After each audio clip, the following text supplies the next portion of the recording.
behalf. But I'm very, very eager to encourage questions from the floor, and after 4 such sensationally high-quality speeches, I don't think we'll have any difficulty. The gentleman on the right, in the middle. Yes, absolutely. Okay, I have 4 questions. No, 4's too many, and then 1 question. I represent the revolution or the covolution. Right, I have the right to ask 4 questions. So the first question is for Maha. Actually, can you, first of all, just tell us who you are, sir? Okay, my name is Ammar Nuh.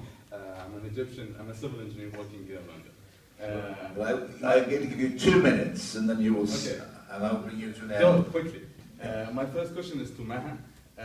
You know very well that the main goal of the revolution was to restructure the Office of Interior, and that's why we have chosen, or Egyptians have chosen the 25th of Jan.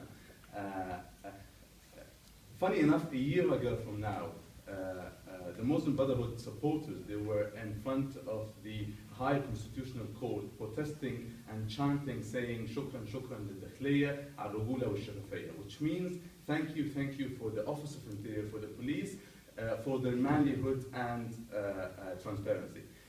On March 2012, Mohammed Morsi, 2013, sorry, Mohammed Morsi went to the one of the camps of the Office of Interior, and he said exactly, you were at the core of the revolution. Don't you think that the Muslim Brotherhood and Mohammed Morsi were trying to inherit Mubarak's regime and use the same tools that Mubarak used to use to support and to serve their own interests? This is my first question. My second question is to Jamal.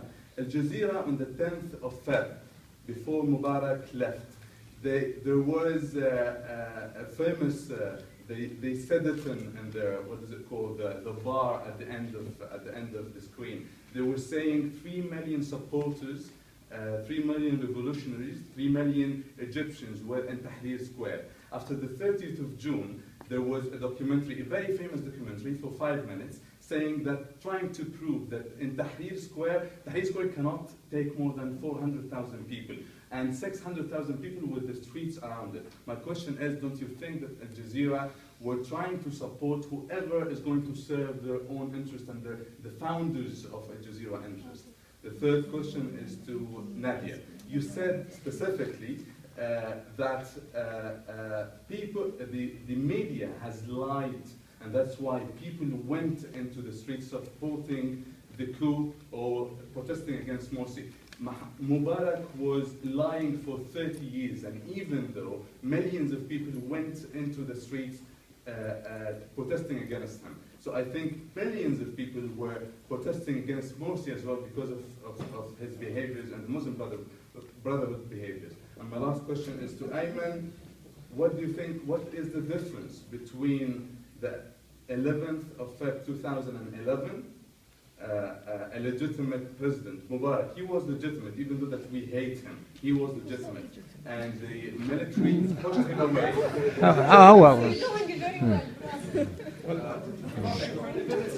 Actually, we can get over. Well done. He was legitimate, even though that we don't like him. And it was, of course, a revolution. And he left, and he was pushed by the military. What's the difference between another legitimate president, even though that his legitimacy was more stronger, Morsi, and he was pushed by the military because people were protesting against him? Can I take one other question? And actually, we'll only allow one question from now on per questioner. Yes, sir, down in the front. One question from you, please. Can you shout out a bit longer there? My name is Omar Hassan. I've been writing and participating in protest. And it's quite clear from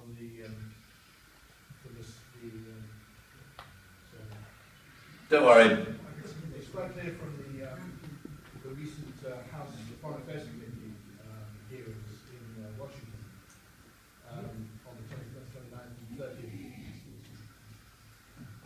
It's quite clear from the House Foreign Affairs Committee hearings on the 29th and 30th of October, that where the Congress was questioning Elizabeth Jones, who's responsible for the Near East and the State Department, that America was deeply involved in planning the 30th of June operation, because she was answering questions about it. And if you go onto the State Department website, there's a clear analysis of their participation in it. And you had some congressman like Engel who was saying that he would support the military under any circumstances, because the opposite party were the Muslim Brotherhood. And you had people like Jerry Connolly who were damning of the US role and said that basically they were going to create a new Pinochet regime in Egypt. And I think that in view of the role of the states, it's really important to get the message across to the world that here we have their so-called roadmap, what Maha brought up, based on a constitution which has been gifted basically to everybody who wants to criticize the current military regime, in virtue of the fact that it is a completely militarized constitution. All we have to... You can have your question. Okay. The question is, would you think that the constitution itself is damning enough of the roadmap, of the so-called roadmap? One more question, and then I'll take it to the panel. The gentleman on the aisle holding his hand up. Just one question. Thank you very much, Peter. My name is Hosni Imam. I'm a journalist. I have no problem with whatever is said, whether I agree with it or not, but I strongly protest about the way this has been conducted, in the sense that we learned journalism in this country, something called fair play.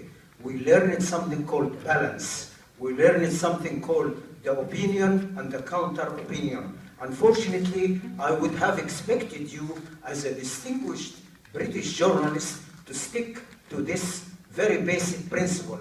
I'm afraid you failed me and you failed journalism. Thank you very much.